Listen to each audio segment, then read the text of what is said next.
6 de dezembro de 2024. Bom dia a todos os baianos, brasileiros, sobretudo a esse povo lindo de Serrinha. Recebi um telefonema às 8 horas de Serrinha, através da nossa querida amiga bibliotecária Thelma Mello, onde me dizia que os meninos estudiosos, os meninos que estão fazendo vestibular, que agora é o Enem, estavam pedindo que eu continuasse falando de história, até porque contribuiu em alguma coisa para a prova do Enem. Vamos lá, Thelma, atendendo suas solicitações desse povo que eu amo, que é o povo de Serrinha. Vamos continuar assim, sobretudo falando sobre o viel revolucionário dos baianos. Quando eu falo baianos, é baianos de Santa Amaro, de Cachoeira, de Itaparica, de Salvador, e que às vezes as pessoas esquecem desse viés revolucionário dos baianos, e a história é deturpada, sobretudo nas universidades. Isso me faz lembrar que o grito da independência do Brasil, em 7 de setembro de 1822, que é uma data muito importante para o Brasil, não começou ali. Os movimentos já estavam em todo o país, sobretudo na Bahia, nos municípios de Cachoeira, de Itaparica, de Santa Amaro, tanto que existem historiadores que afirmam que a independência do Brasil aconteceu no dia 15 de junho de 1823 em Santa Amaro. É uma coisa para se aprofundar. O povo de Santa Amaro acredita realmente pelo que aconteceu, pela história daquele município, que tem uma relevância fundamental. Mas vamos, como aconteceu a independência do Brasil. O imperador Dom Pedro I tinha nomeado a Marquesa de Santos, e era uma pessoa que ele queria muito bem, acreditava nela como pessoa, e a Marquesa de Santos tinha duas belezas. Uma beleza interior, que era uma mulher muito afável, uma mulher muito eloquente, muito delicada, e tinha também a beleza exterior, que eu acredito que o conjunto dessas belezas vieram encantar o imperador Dom Pedro I e nomeá-la Marquesa de Santos. E naquela época o meio de transporte era quase zero. E Dom Pedro foi de cavalo com sua corte visitar a Marquesa de Santos. Quando ele retornava de São Paulo para o Rio de Janeiro, às margens do riacho Ipiranga, ele foi parado para ler as correspondências que tinham chegado de Lisboa. Antigamente o meio de comunicação era através de correspondência. Então a correspondência da corte de Lisboa, que teria saído de lá no mês de julho, agosto, chegaram em mãos dele em 7 de setembro, exatamente quando ele recebeu uma caravana que ia encontrar com ele voltando de São Paulo para entregar-lhe as correspondências da corte de Lisboa. E Dom Pedro imediatamente disse o seguinte: as cortes de Lisboa querem mesmo escravizar o Brasil, independência ou morte. Era exatamente o dia 7 de setembro de 1822. Mas a história, os arquivos da história diz o seguinte, que esse movimento foi apenas o fato gerador, porque o movimento revolucionário por independência já ocorria nos municípios, sobretudo desses municípios que eu citei: Cachoeira, Santo Amaro, Itaparica e Salvador. É por isso que algumas coisas aconteceram e que não custa nada a gente relembrar. É por isso que apareceu as heroínas, Maria Filipa, Maria Quitéria, a Madre Joana d'Arc. E vamos ver se a gente consegue resumir nessa live o que é que aconteceu depois desse grito do Ipiranga em 1822. Aconteceram algumas coisas que não podem deixar de ser relembradas pela história. Não podemos esquecer o movimento que aconteceu em Cachoeira, as lutas cachoeiranas, que por isso até hoje é uma cidade histórica. Em Itaparica, Maria Filipa em Itaparica, e o inesquecível 15 de junho em Santo Amaro da Purificação. Em Salvador, nós tivemos um embate em Pirajá, na Liberdade, e naquela época, como até hoje, a revolução é feita saindo do povo, os movimentos saem do povo, do jovem. E naquela época tinha muitos alfaiates, muitos sapateiros, muitos mecânicos, as oficinas. E em Salvador, esses operários da ferrovia, os ferroviários, unidos com os sapateiros, com os alfaiates, enfrentaram o exército português, que hoje ainda é conhecido como Forte do Barbalho. Acho que hoje é a unidade da Polícia Militar, salvo engano, foi muito tempo do Exército, onde muitos polícios ficaram presos ali em 1964, 68, do Forte do Barbalho. E dali, o povo resolveu enfrentar o exército português. E o povo organizado, os alfaiates, os barbeiros,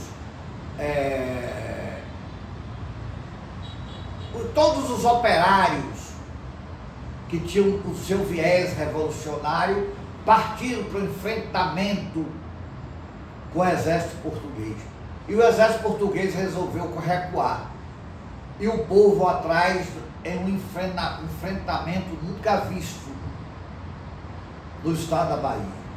E o exército português resolve invadir o convento da Lapa para se refugiarem no convento da Lapa.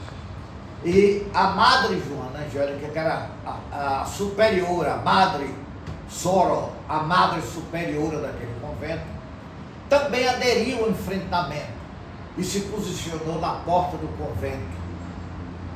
E antes de ser assassinada por baionetas do exército português, ela disse a seguinte frase histórica que existe, que as pessoas falam com entusiasmo até hoje: para trás, bandidos, aqui é a casa de Deus, e só entrarás aqui por cima do meu cadáver. É evidente que uma mulher desarmada, com o hábito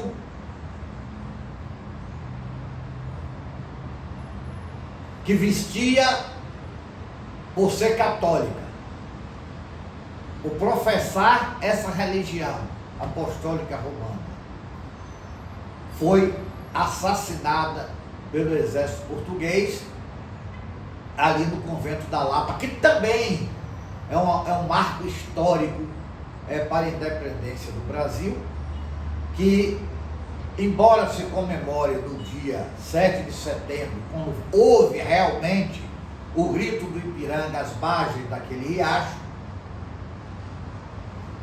se concretizou no dia 12 de julho de 1823, na Batalha de Pirajá. É por isso que na independência da Bahia tem um fogo simbólico que sai de Cachoeira até Pirajá.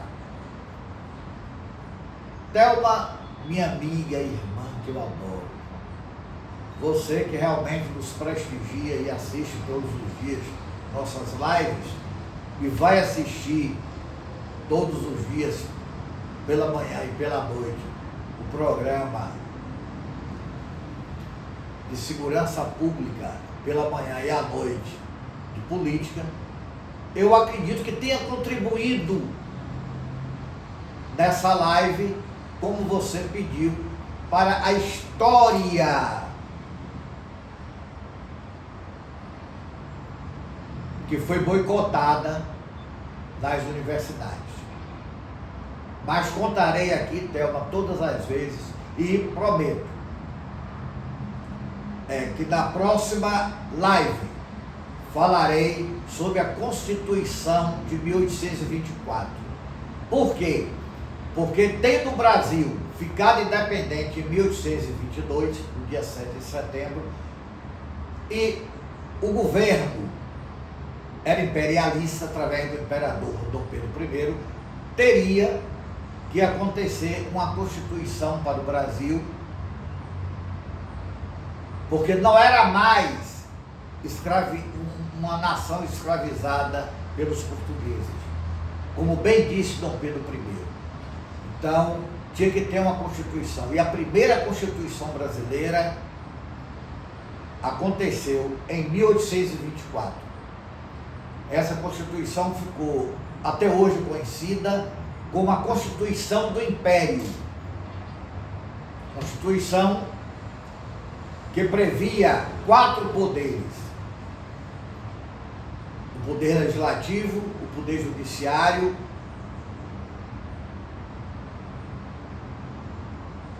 o poder moderador e o poder executivo. Foi quando foi constitucional o poder moderador no Brasil, foi exatamente naquela Constituição do Império, em 1824.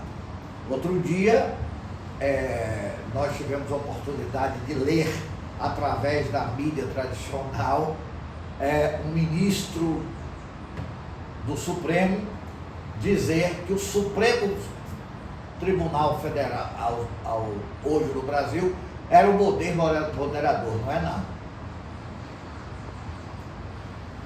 O Supremo Tribunal Federal tem que seguir a Constituição de 1988, promulgada pelo saudoso Ulisses Guimarães. Qualquer decisão, por mais forte que seja, que não respeite o poder da lei maior, que é a Constituição Federal, os historiadores e a juventude estudiosa da Bahia tem que ter conhecimento que aquilo ali é inconstitucional. É por isso que nas câmaras de vereadores, nas assembleias, do Senado Federal, do Congresso Nacional, na Câmara dos Deputados, tem a Comissão de Constituição e Justiça, que é exatamente para opinar o que que tramita naquelas casas, que seja constitucional ou não. Se não for liberada pela Constituição. Se a Constituição não prevê, essa Comissão de Constituição e Justiça tem que opinar pela inconstitucionalidade do projeto. Então, a Constituição Federal ainda é a lei maior do Estado. Eu respeito a Constituição Federal e não posso acreditar que nada pode ser sancionado se não respeitar os ditames da nossa lei maior, que é a Constituição Federal. A Constituição de 1824 esteve em vigor até a República, a proclamação da República pelo Marechal Deodoro da Fonseca em 1889, que também essa Constituição do Império não poderia mais vigorar a partir de 1989, porque o Brasil se tornou uma república. Um movimento também popular e que o Marechal Deodoro da Fonseca entendeu com o Marechal Floriano Peixoto e proclamaram a República.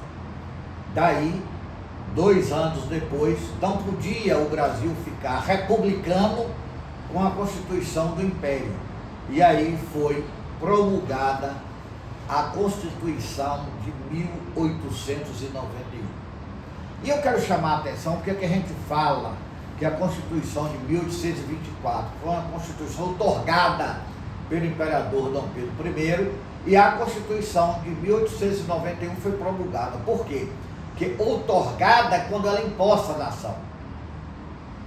Houve a independência do Brasil, mas o regime era monárquico, era o Imperador Dom Pedro I. Então ele outorgou a Constituição que ele entendia ser melhor para o Brasil, com 4 poderes: legislativo, executivo, judiciário e moderador. Em 1891, quando a Assembleia Constituinte escreveu uma nova Constituição para o Brasil, essa Constituição foi a Constituição Republicana de 1891. Estou sendo advertido aqui pela professora Carla Cris, que está na hora de encerrar a live, doutor Esther também. Vou encerrar e prometendo, Thelma, ao povo de Serrinha, a você, a sua família, seus sobrinhos, a todos que querem que eu continue desenvolvendo esse trabalho, que na próxima live abordaremos também assuntos da história, como você me chama, o arquivo da história, muito obrigado, dizendo o seguinte, que prometi ao povo da Bahia, ao povo brasileiro, que assim como Miguel Kfouri Neto escreveu sobre a responsabilidade civil dos médicos, e essa responsabilidade está em vigor, eu vou fazer uma abordagem bem extensa sobre a responsabilidade civil do médico e ratificando, que não esqueci, e vou falar também sobre a responsabilidade criminal dos médicos.